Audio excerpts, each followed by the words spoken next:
আমার ডিজে একসাথে কি জানতে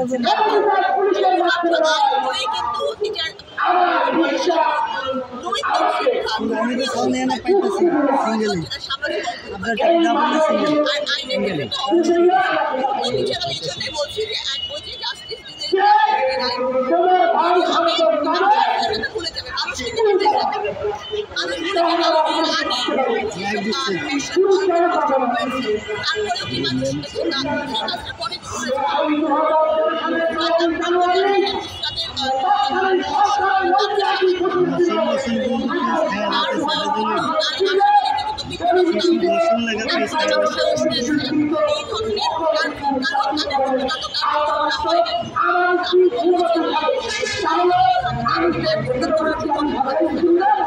আচ্ছা আপু, আমরা যেমনটি দেখতে পাই যে পোশাকের দোষ দেওয়া হয়, যে পোশাকের যে ব্যবহার তারা হয়তো বা অনেক ছেলেরা তাদেরকে দেখে সেরকম অশ্লীল অঙ্গভঙ্গি তৈরি করে।